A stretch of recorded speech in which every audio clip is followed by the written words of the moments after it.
আসসালামু আলাইকুম ওয়া রাহমাতুল্লাহ। প্রিয় দর্শক, দুনিয়ার সকল মানুষই আল্লাহর নিকট মুখাপেক্ষী।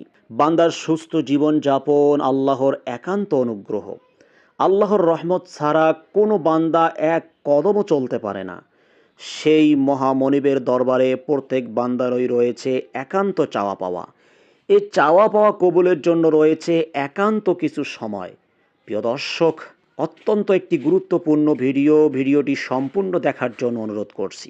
আল্লাহ রাব্বুল আলামিনের দরবারে কখন কোন সময় চাইবেন আল্লাহ তাআলা বান্দার সঙ্গে সঙ্গে দোয়া কবুল করবেন, যা এই ভিডিওতে তুলে ধরা হলো। প্রিয় দর্শক, শেষ রাত্রির তৃতীয় ভাগ তথা তাহাজ্জুদের নামাজের সময় মধ্যভাগ, লাইলাতুল কদরের রাত্রি, আজান ও ইকামতের মধ্যবর্তী সময়, 5 ওয়াক্ত ফরজ নামাজের পর, প্রত্যেক রাত্রে দ্বিপ্রহরের পর কিছু সময়, জুমার দিবসের কিছু সময়, আর তা হলো আসর থেকে মাগরিব পর্যন্ত সময়। প্রিয় দর্শক, জুমার খুতবা থেকে জুমার নামাজের জামাতের সময় পর্যন্ত। প্রিয় দর্শক, বৃষ্টি বর্ষণের সময়, আল্লাহর পথে বেরিয়ে যুদ্ধের জন্য কাতারবন্দি হয়ে অগ্রসর হওয়ার সময়, 5 ওয়াক্ত ফরজ নামাজের আজানের সময়, উজু অবস্থায় ঘুমিয়ে অতঃপর রাত্রিতে জাগ্রত হয়ে দোয়া করা, রমজান মাসে দোয়া করা, সেজদারত অবস্থায় দোয়া করা, জমজমের পানি পান করার সময় দোয়া করা, আরাফাতের দিনের দোয়া করা,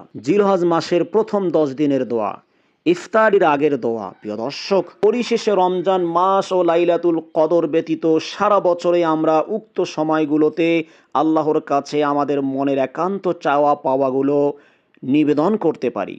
হাদিসের আলোকে আল্লাহ তাআলা তা গ্রহণ করার জন্য বান্দাকে প্রত্যেক রাতে আহ্বান করেন।